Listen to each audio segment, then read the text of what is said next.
ওয়াকফ সংশোধনী আইনে বুধবার স্থগিতাদেশ দিল না সুপ্রিম কোর্ট, তাতে অস্বস্তি বাড়ল মামলাকারীদের।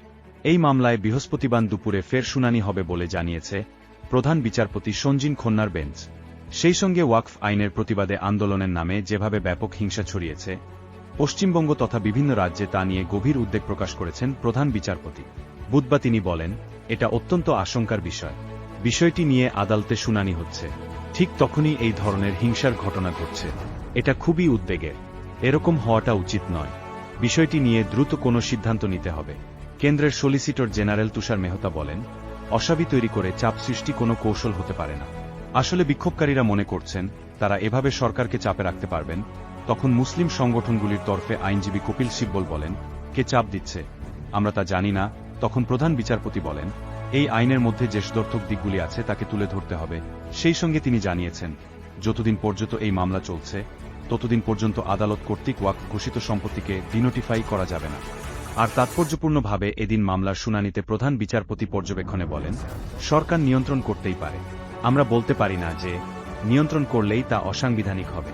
ওয়াকফ আইন কার্যকর করার বিরুদ্ধে কেন্দ্রের সিদ্ধান্তকে চ্যালেঞ্জ করে বেশ কয়েকটি আবেদন জমা পড়েছে সুপ্রিম কোর্টে। এমন 2টি পিটিশনকে একত্রিত করে বুধবার সুপ্রিম কোর্টে মামলাটির শুনানি শুরু হয় প্রধান বিচারপতি সঞ্জীব খন্না, বিচারপতি সঞ্জয় কুমার এবং বিচারপতি কেভি বিশ্বনাথনের বেঞ্চে। এদিন প্রধান বিচারপতি বলেন, আমাদের সামনে 3টি রাস্তা রয়েছে। 1, আমরা পিটিশন শুনব। 2, মামলাটি কোনো হাইকোর্টে পাঠিয়ে দেব। আর 3, হাইকোর্টে পড়ে থাকা পিটিশন গ্রহণ করে আমরা এই সিদ্ধান্ত নেব। সেই সঙ্গে এদিন অন্তর্বর্তী নির্দেশে সুপ্রিম কোর্টের বেঞ্চ জানিয়েছে, ওয়াকফ সম্পত্তি নিয়ে যে বিবাদ রয়েছে তা নিয়ে জেলাশাসক প্রয়োজনীয় প্রক্রিয়া চালাতে পারবেন।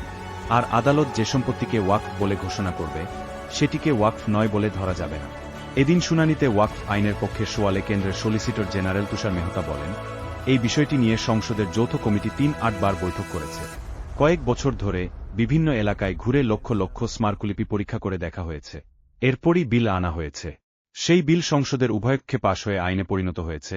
অন্যদিকে মামলাকারীদের পক্ষে আইনজীবী অভিষেক মনু সিংভি আবেদনে বলেন, ওয়াকফ সংশোধনী আইনের কিছু অংশে আপাতত স্থগিতাদেশ দেওয়া হোক, গোটা আইনের ওপর স্থগিতাদেশ চাওয়া হচ্ছে না। মামলাকারীদের পক্ষে অপর আইনজীবী কপিল সিব্বল বলেন, নতুন আইন লঙ্ঘন করলে সংশ্লিষ্টের জেল পর্যন্ত হতে পারে। তাতে প্রধান বিচারপতি বলেন, এটা ঠিকই আছে, অনেক কাজেই জরিমানা দিতে হয়। তখন কপিল সিব্বল পাল্টা সোয়ালে বলেন, আমার জমি থাকলে তাতে আমি অনাথ আশ্রম করলে সমস্যা কোথায়? এর নথিভুক্তকরণ করতে যাব কেন?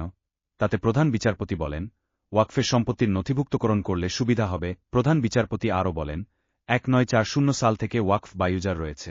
সাধারণত আইনসভা কোনো আইন পাশ করলে আমরা তাতে হস্তক্ষেপ করি না, তবে ব্যতিক্রম থাকতে পারে।